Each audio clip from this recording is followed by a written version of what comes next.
નમસ્કાર. ચાલો આજે માનવજાતના સૌથી જૂના અને કદાચ સૌથી ગહન પ્રશ્નોમાંથી એકની સફર પર નીકળીએ. અને આ સફરમાં આપણું માર્ગદર્શન કરશે એક પ્રાચીન ભારતીય દાર્શનિક ગ્રંથ. તો સવાલ એ છે કે આ બધું ક્યાંથી આવે છે? આ બ્રહ્માંડ, આ જીવન, આપણું અસ્તિત્વ, એનું મૂળ શું છે? આ કોઈ નવો સવાલ નથી. હજારો વર્ષોથી ઋષિઓ, વૈજ્ઞાનિકો અને મોટા વિચારકો આ એક જ સવાલ પર મંથન કરતા આવ્યા છે. અને આ જિજ્ઞાસા આજની નથી. જુઓ, શ્વેતાશ્વતર ઉપનિષદ જેવા હજારો વર્ષ જૂના ગ્રંથોની શરૂઆત જ બરાબર આ જ રહસ્યમય પ્રશ્નથી થાય છે. તો ચાલો આજે આપણે એ જ પ્રાચીન ઋષિઓની વિચારયાત્રાને નજીકથી જોઈએ. તો આ ઋષિઓએ બ્રહ્માંડના પરમ કારણની શોધ કેવી રીતે શરૂ કરી હશે? એમની પદ્ધતિ શું હતી? ક્યાંથી શરૂઆત કરી હશે? ચાલો એ જાણીએ. એક વાત સમજવા જેવી છે કે આ કોઈ આંધળી શ્રદ્ધાની વાત નહોતી. આ તો એકદમ ઊંડી, વ્યવસ્થિત દાર્શનિક તપાસ હતી.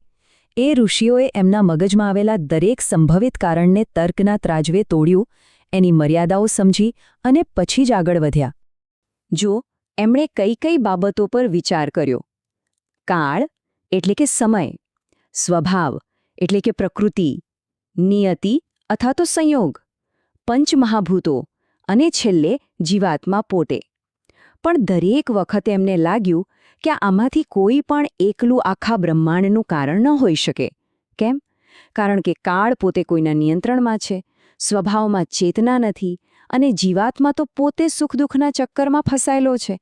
તો પછી એ સર્વશક્તિમાન કારણ કઈ રીતે હોય? તો સવાલ એ છે કે જો આ બધું જ નહીં, તો પછી શું? સાચો જવાબ શું છે? બસ અહીંથી જ ઉપનિષદ આપણને એક એવા ગહન સત્ય તરફ લઈ જાય છે જે આપણી સામાન્ય આંખોથી દેખાતું નથી. અને ઉપનિષદનો જવાબ છે દેવ. હવે અહીં દેવનો અર્થ કોઈ વ્યક્તિગત દેવતા નથી, પણ એનો અર્થ છે એક અદ્વિતીય, સ્વયં પ્રકાશિત દિવ્ય શક્તિ. એક એવી ચેતના જે દરેક વસ્તુના મૂળમાં છે, જે પોતાની જ શક્તિથી આખા બ્રહ્માંડને બનાવે છે, ચલાવે છે અને અંતે પોતાનામાં સમાવી લે છે. છતાં એ પોતે આ બધાથી અલગ પર રહે છે. આ વાત સમજાવવા માટે ઉપનિષદમાં બહુ સરસ ઉદાહરણો છે. જેમ કે લાકડામાં અગ્નિ તો હોય જ છે, પણ દેખાતો નથી, એને ઘસવાથી પ્રગટ થાય છે. અથવા તો તલમાં તેલ હોય છે, પણ એને પીલવાથી બહાર આવે છે. બસ એવી જ રીતે આ દિવ્ય શક્તિ દરેક જીવની અંદર છુપાયેલી છે. પણ અહીં વાત પૂરી નથી થતી. અને આ જ આ ઉપનિષદની સૌથી ખાસ વાત છે. એ ખાલી ફિલોસોફી નથી આપતું, ખાલી જવાબ આપીને અટકી નથી જતું. એ તો એ સત્યને જાતે અનુભવવાનો રસ્તો પણ બતાવે છે, એક પ્રેક્ટિકલ મેથડ. અને એ માર્ગ છે ધ્યાન યોગ. એટલે કે આ જ્ઞાન ફક્ત પુસ્તકોમાં વાંચવા કે બુદ્ધિથી સમજવા માટે નથી, પણ એને જાતે અનુભવવા માટે છે. ઋષિઓ સ્પષ્ટ કહે છે કે ધ્યાન અને યોગની પ્રક્રિયા દ્વારા જ એ ગુપ્ત શક્તિને, એ પરમ તત્વને પોતાની અંદર જ જોઈ શકાય છે. તો આ ધ્યાન કરવું કઈ રીતે? ઉપનિષદ એના માટે પણ સ્પષ્ટ સ્ટેપ્સ આપે છે. પહેલું, શરીરને સ્થિર અને સીધું રાખો. છાતી, ગરદન અને માથું એક લાઇનમાં. બીજું, આપણી ઇન્દ્રિયો જે સતત બહાર ભટકે છે એને અંદરની તરફ વાળો અને શ્વાસને નિયમિત કરો. અને ત્રીજું, જ્યારે મન આ રીતે શાંત થઈ જાય ત્યારે એને હૃદયમાં એકાગ્ર કરીને એ દિવ્ય સત્યનો અનુભવ કરો. ફરીથી, આ કોઈ હવામાં કરેલી વાતો નથી. આ ગ્રંથ પોતે જ આ આખી આંતરિક યાત્રા માટેની ચોક્કસ સૂચનાઓ આપે છે. એક આખી પદ્ધતિ છે જેને અનુસરીને કોઈ પણ સાધક આ અનુભવ તરફ આગળ વધી શકે છે. પણ એક મિનિટ, આ બધું શા માટે? આટલી મહેનત શા માટે કરવી? આ દાર્શનિક અને આધ્યાત્મિક યાત્રાનો અંતિમ હેતુ શું છે? આ રસ્તાની મંઝિલ શું છે? આ સત્યને જાણવું આટલું બધું જરૂરી કેમ છે? અને એનો જવાબ છે મોક્ષ.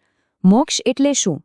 એટલે કે અજ્ઞાન અને દુઃખમાંથી સંપૂર્ણ આઝાદી, જન્મ-મરણના ચક્કરમાંથી મુક્તિ.